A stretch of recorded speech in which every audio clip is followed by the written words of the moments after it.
Hi everybody, I just wanted to do a quick update video to let you guys know how I've been doing. I've been absent. I've not put any videos up for a while.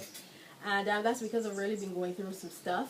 When am I not going through stuff, right? And everybody's going through stuff. But I've had a lot happening recently. I've recently been diagnosed with arthritis. I had a really bad episode and I'll probably have to, I'll have to do a video about this separately because there's a lot.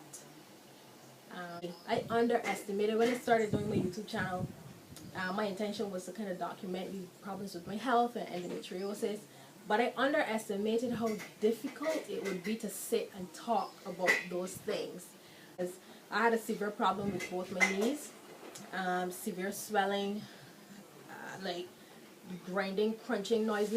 It was the worst experience I have had to date. What it did to my body, like how I felt overall. Walking and my joints are creaking and popping and snapping, and the swelling was horrific. I took tramadol, I took codeine, I took Panadol, I took diclofenac. I took all of them things together and much more of it than I normally would, and it did absolutely nothing for the pain. But I went to actually emergency after a week of the pain not going away, and they did x-rays on my knees, and strangely enough my left knee showed mild signs of arthritis. Nothing in my right knee. No, and this has been months now. That hasn't gone away.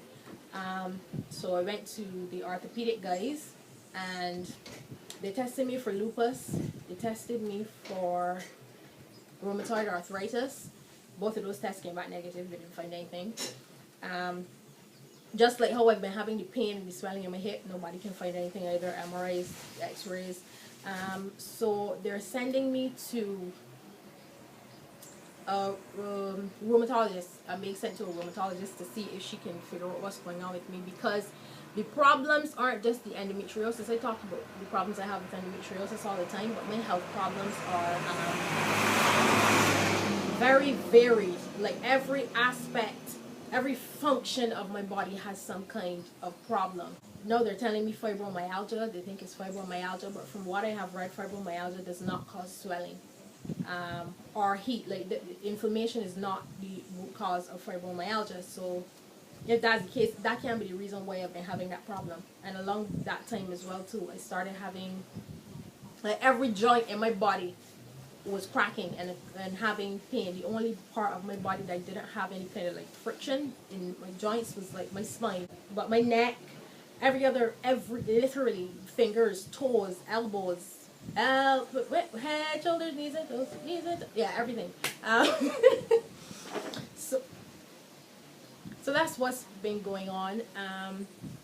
Now, over the past week, I've had some other stuff going on as well. I started having, maybe like a month and a half ago, I started having this pain in my chest, where when I, not pain, this discomfort, where when I lie flat, I would feel, when I lay down at night, I would feel like I couldn't catch my breath. Like I would feel kind of like I don't know how to describe it, kind of like something was getting tight, and the only thing that would relieve it is if I kind of elevated my head a little bit, and then it progressed to the pain being, it felt like I get respiratory tract infections quite frequently, and it progressed to that kind of severe pain where that's what I thought was happening.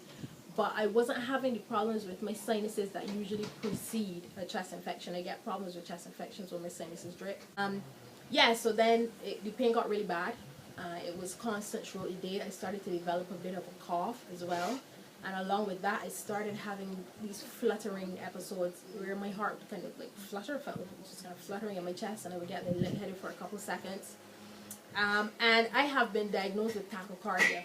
And that is the sensation that I associate with having tachycardia. But we have a blood pressure machine at home, and my heart rate wasn't up because I take medication for tachycardia. My heart rate was not elevated, so now I have to get ECG to see if I have any other complications with my heart. I had an ECG last year, and it showed that the left side of my heart is enlarged. I can break it down. Like I mentioned, I have, like, every part of my body, there's something wrong. I can break it down for you guys. I can start from my head and bring it all the way down to my toes. I get migraine headaches. So you can start with the head. I get migraine headaches. I've got sinusitis. let me see. I get frequent sore throats. I get frequent, so like all I know, almost every morning I have sore throat. I get pharyngitis quite a lot. I get sores in my mouth all the time. We call them gum boils here in Barbados. So I get that all the time from a child. Cardiovascular system. I have hypertension. The left side of my heart is enlarged. I have tachycardia. My kidneys are leaking protein. I have high cholesterol. Nobody can understand what that's about. Did I ultrasound? The kidneys are fine. Did some tests of the liver. The liver is fine, but my kidneys leaking protein, and I have high cholesterol. You know, my stomach, the digestive system. I have esophageal reflux disease. I've got irritable bowel syndrome. Got musculoskeletal problems with the arthritis. I get pain all over my body. I get frequent fevers for no reason. I've got the queer veins, tenosynovitis, and the fatigue as well. For like severe fatigue, like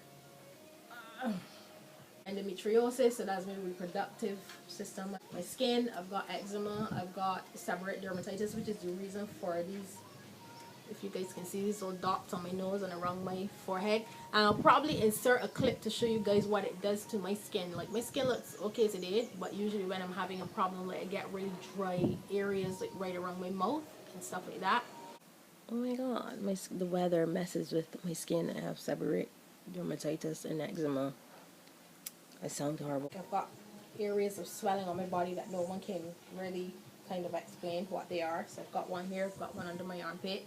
Pain in my hip. I've got neurological problems with the pain in the hip, and that nobody can quite understand. So it's neurological, gynecological. I've got orthopedic issues. I've got cardiovascular issues. I've got problems with my kidneys, problems with my liver, problems with my digestive tract. When it comes to mental health, so you move on from physical issues to mental and emotional issues, and I have issues with depression, and I have issues with social anxiety. Both can be severe. They're both chronic issues that I have and that I've been dealing with for years, and it was severe. I missed probably like 50% of school when I was going to university, just because it was so difficult for me to go to school and deal with people. I had a little bit of a spazzed out, but I did have a really deep emotional issue at one point because of the stress of having to deal with my thesis advisors. It was too much. I could not bring myself to talk to them, and so my thesis just kept getting pushed back, and that took 2 years for me to finish my thesis because I could not. The anxiety was so severe, and the depression along with it was so bad. I couldn't communicate with my thesis advisors. I could not. It was too much, and I literally had to take a break at one point. I was just like, no, I need to stop because I can run myself into the ground, and I don't want to end up in the mental. It's a never ending, and every time it's something different. So arthritis has been added to the list recently, and it's a toll. Every day is something.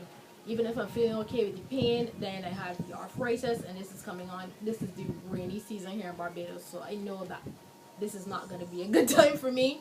The pain has gone from my knees now to my shoulders. I had a couple of days where I couldn't lift my arm. You know, it was so painful. I had to walk around with my arm kind of like just holding it in one spot for the whole day. Then it jumped from the left shoulder to the right shoulder. I know I've been having bouts of depression. So I'm just trying my best to keep in good spirits, so everything, and yeah, so I just wanted to let you guys know I'm still here. Overall, the endometriosis pain is definitely decreasing. I still have to deal with it on a daily basis, but it's much milder than it has been in the past, so that's a really good thing. Yeah, so I just wanted to come in and let you guys know that I'm still here, and I'll see you guys in the next video. So thanks for watching. Bye.